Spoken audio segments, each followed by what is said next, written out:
everybody. I am Dr. Amrita Adde, and today we are going to discuss a case of tuberculosis in pregnancy, which led to maternal and fetal mortality. Maternal mortality is defined as pregnancy, death during pregnancy or within 42 days of childbirth or abortion from any cause directly related or aggravated by pregnancy or its management. It is classified into direct, indirect, and coincidental causes. Today, we are going to deal only with the indirect causes, that is pregnancy-associated infections, specifically TB. Since maternal mortality discussion has been extensively covered in the past two autopsy case discussions, today we will be discussing only about the tuberculosis part of this case. Pregnancy is an immunosuppressive state and it predisposes an individual to various infections which can be bacterial, viral, fungal, helminthic.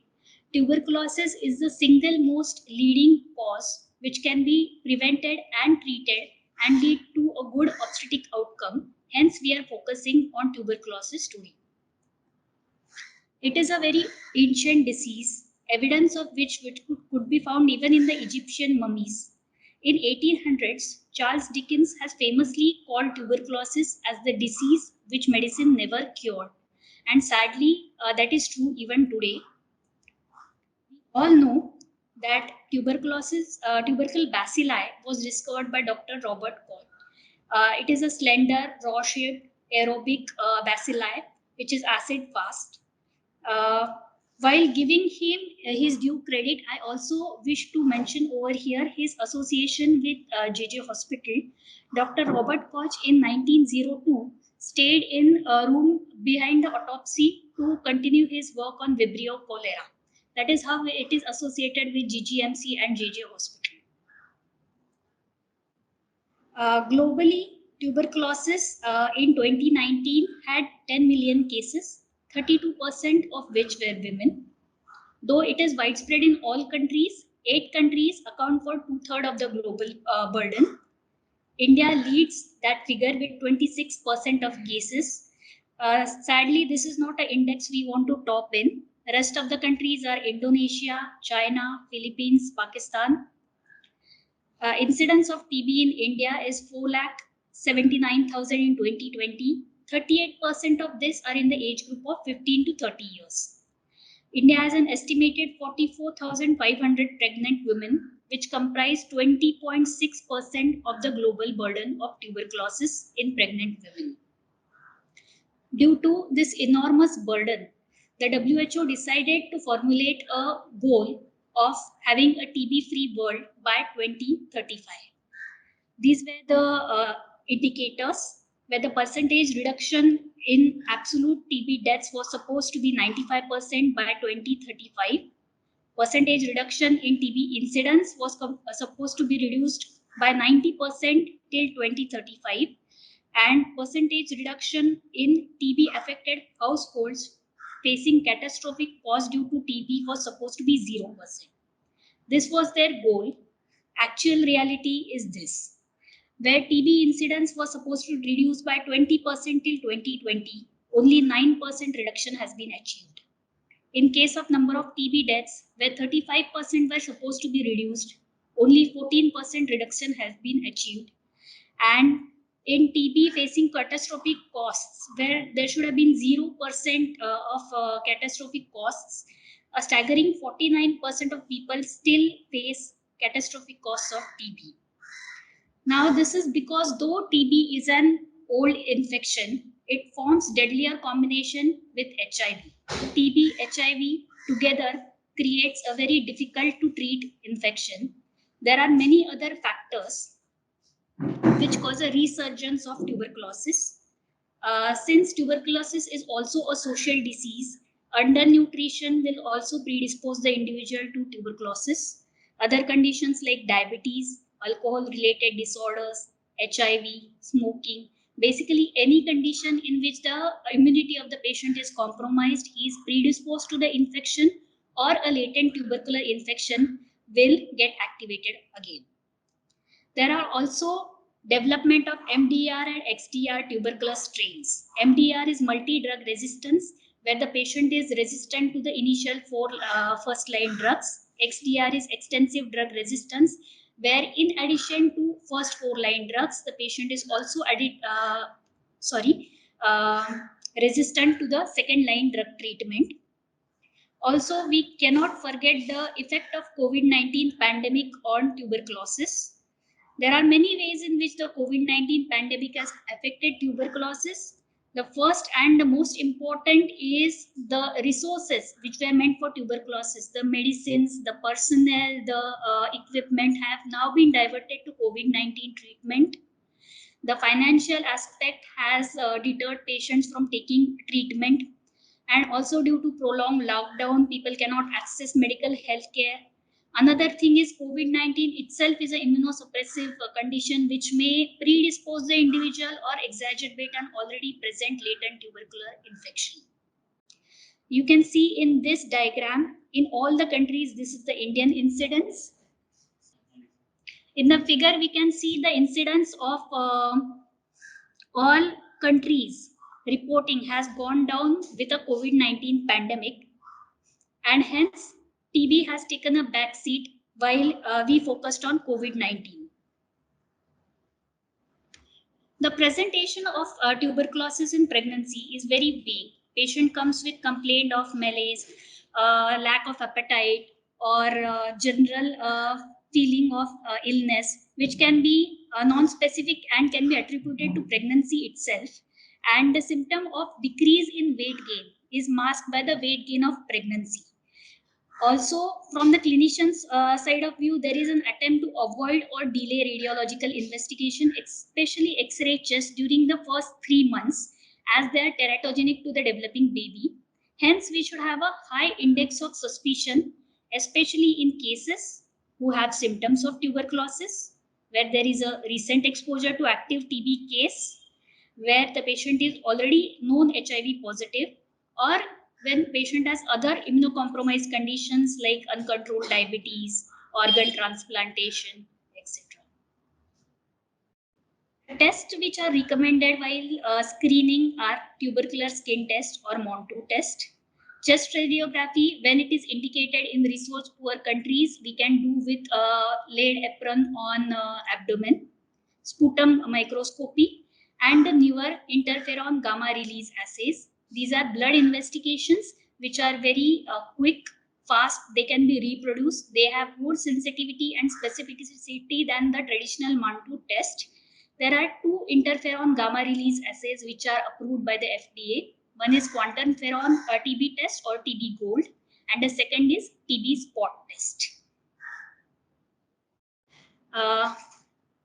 The RNTCP protocols have also integrated these new tests, that is the CB-NAT, which is cartridge-based nucleic acid amplification test. It is a test which within a span of 2 to 3 hours gives not only the result whether a patient is TB positive or not, but also integrates the management protocols, which means it tells whether the patient is rifampicin resistant or it is positive. Hence, it is integrated into the diagnostic algorithm by the RNTCP protocols. This is the diagnostic algorithm of pulmonary TB, where you can see smear examination and chest X-ray are included. Also included is CB-NAT, which gives whether the patient is positive or not, and also determines the rifampicin resistance. Same is the case in diagnostic algorithm of extrapulmonary TB. By extrapulmonary TB, I meant genitourinary TB or skeletal TB or neurotuberculosis or TB lymphadenitis. In all these cases, appropriate specimens means CSF, urine. If FNSE is done, then FNSE of lymph nodes are utilized to see if the patient is positive or not, and again integrated with tests like CB-NAT or TrueNAT for rifampicin resistance. Thus, we can find out the status of the patient as well as help in the management of the patient. TB services offered at various levels are at primary healthcare level, only diagnosis of tuberculosis and its treatment is provided, whereas we are at medical college level, the tertiary level, where With diagnosis of tuberculosis, we also have the presence of drug sensitivity labs, culture labs, and we have the personnel and the resources for managing complications of tuberculosis. Pregnancy and tuberculosis are two conditions which are interrelated to each other. Pregnancy itself can predispose an individual to tuberculosis or reactivate a latent tubercular infection, and tuberculosis itself has effects on pregnancy. The factors which affect the outcome of TB and pregnancy are environmental exposure to indoor pollution, gender factors, higher chances of being neglected and malnourished in women, clinical factor like reduced immunity, underweight, pregnancy symptoms, social factors, poverty, malnutrition. We all know TB is rampant and is seen in cases where people live in crowded conditions. Tuberculosis can lead to pregnancy failures and blocked tubes itself. Once the patient becomes pregnant, patient might go for spontaneous abortion, small folded uterus, suboptimal weight gain, preeclampsia, preterm labor. The single most important factor that affects the obstetric and the neonatal outcome is the rapid diagnosis and treatment of TB. It is said that in pulmonary TB, just 2 weeks of treatment can make the patient sputum negative and non-infective, as well as give a good clinical outcome. Hence, it is very important to prevent, if not prevent, treat the patient at the earliest. Late diagnosis increases obstetric mortality fourfold, especially in case of extratubercular uh, uh, presentations, with the exception of tuberculous lymphadenitis. Abdominal, meningeal, renal, and vertebral have an adverse outcome. So, in view of all this, we have to either prevent, if not prevention, then at least diagnose and treat tuberculosis at the earliest. The potential modes of transmission of tuberculosis from the mother to the newborn infant. The most common mode is airborne inoculation, where after birth, in the initial few weeks, the infant is in close contact with the mother. Other modes are through placenta, hematogenous spread, in which case the focus will be in the liver, and this is what we call as congenital TB. It is rare and very lethal.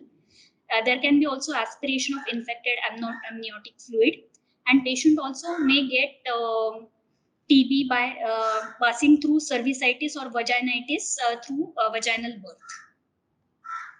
Treatment protocol is the same as any other standard 4-line drugs, intensive phase for 2 months, and later on there is phase for 6 months. Patients who have HIV in addition to TB should also start ART, antiretroviral treatment. If they start ART within first 8 weeks, it will lead to better outcome of the pregnancy. Breastfeeding should be continued because the benefits of breastfeeding outweigh the risks to the mother and the baby. Hence, in a resource poor country, breastfeeding should be continued. We can see over here tuberculosis is thus a social disease also and requires a multidisciplinary approach from everybody of us. With a joint effort, we can diagnose, prevent, and treat tuberculosis. Recently, we came across an interesting case of disseminated tuberculosis in a 5-month ANC patient. We shall be discussing this case. A 23-year-old female patient, G1P1L0, married since 1 year, was brought with complaints of altered sensorium since 2 days, inability to walk since 7 days, fever of 20 days. She was admitted earlier outside, given symptomatic treatment, and shifted to JJ after deterioration in symptoms. Her menstrual history was insignificant.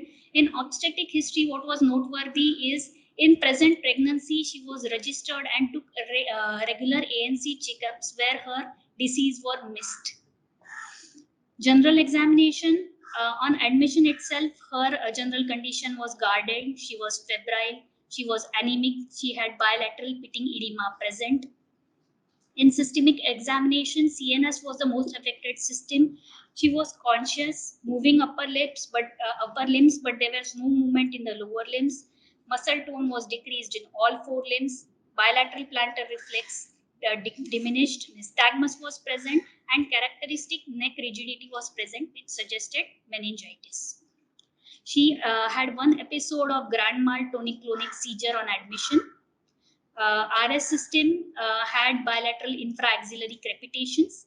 Patient was intubated after her seizures. She was in drowsy state. In view of decreased mental status, she was intubated. CNS per abdomen, per speculum, and per vaginal were unremarkable. In the investigations, I'm only talking about the relevant investigation. She was extensively worked up.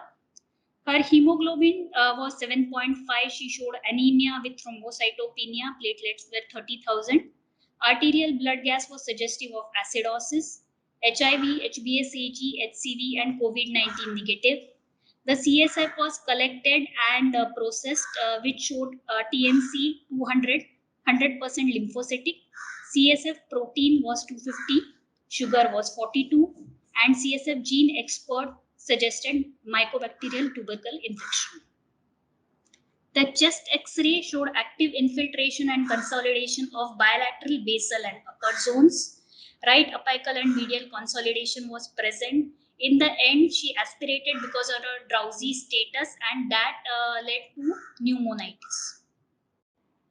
The MRI showed communicating hydrocephalus with leptomeningeal enhancements. MRI spine showed myelitis, arachnoiditis, spondylodiscitis along D1, D2, D3. Bilateral psoas abscess was present. This was all suggestive of tubercular etiology. So clinical diagnosis was tubercular meningitis with myelitis, arachnoiditis, and communicating hydrocephalus with aspiration pneumonia in a 5-month primigravida ANC patient. Clinical course. Day 1, her general condition was guarded. She was febrile. CNS wise, her pupils were non-reacting to light. She was drowsy. On day 1, she suffered a ventricular tachycardia episode. She was given CPCR. And in view of obstructive hydrocephalus, patient underwent emergency right frontal burr hole surgery with placement of epiventricular drain. Day 2, her mental status improved slightly after the placement of epiventricular drain, but by this time, multisystem organ involvement had already taken place. Her urine output had decreased to 850 ml. At this point of time, the USG showed a single live gestational sac of 20 weeks and 6 days with presence of oligohydramnios. Day 3, there was further deterioration. Patient again suffered one episode of VTAC and CPR was given. Patient revived. CNS symptoms deteriorated further. This time, her cardiac failure ensued and BP was 80 systolic. In view of that, patient was started on inotropic support. Day 4, there was further deterioration. This time, the pupils were fixed, dilated, not reacting to light. Patient went in asystole. This time, despite aggressive CPR, patient could not be revived and patient was declared dead. We received we were told to conduct an autopsy on external examination. She had average build. Rigor mortis was well marked. Condition of skin, there was pallor present. Evidence of burr hole was noted in the right frontal lobe. In the head, there was burr hole measuring 1.5 centimeter. The meninges were hazy, ventricles were dilated. CSF was collected aseptically and processed. There was presence of no epidural, subdural, subarachnoid or intraventricular hemorrhage.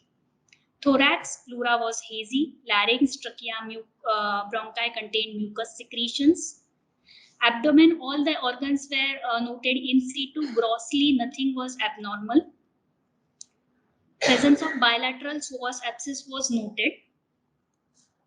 This is the picture of cerebrum where we can see multiple white exudates present, especially in the basal meninges. The meninges themselves are thick and shaggy. Due to the cerebral edema, the sulci were obliterated, gyri were depressed, and there was presence of ventricular dilatation. We can see small white patches studded throughout the parenchyma, but more so in the basilar region, which was suggestive of tubercular meningitis. This is the microscopic picture. Here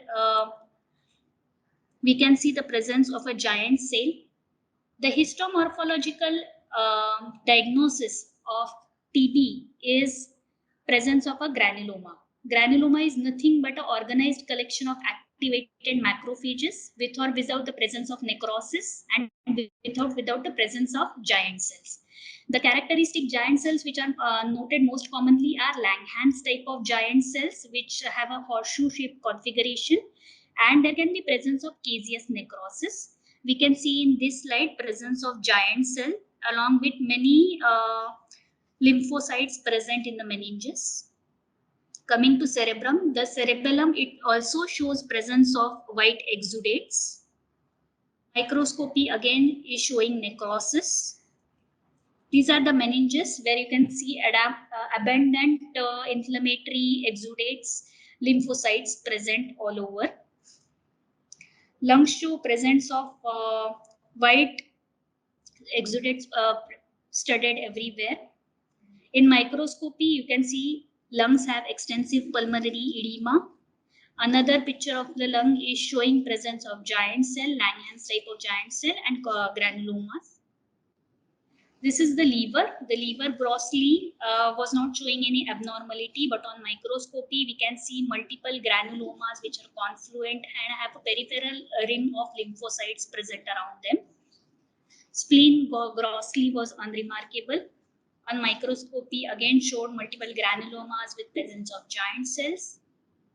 Kidneys also had white exudates present. Microscopically, they showed presence of giant cells. Pancreas is an organ where generally it is very rare to find tubercular focus, but in this case, even in the pancreas, we found a tubercular focus with necrosis and presence of giant cells. The uterus of the patient also showed a whitish area on microscopy. Uterus was also affected with tuberculosis. These are the placenta and umbilical cord which are normal. The rest of the organs were unremarkable grossly and microscopically. Final diagnosis was disseminated tuberculosis involving multiple organs like cerebrum, cerebellum, lung, liver, spleen, pancreas, kidneys, uterus in a primigravida with 5 months of gestation. In a known case of communicating hydrocephalus, pot spine with compressive myelopathy, bilateral psoas abscess on AKT treatment. So our take-home message is a pregnancy is an immunosuppressive state.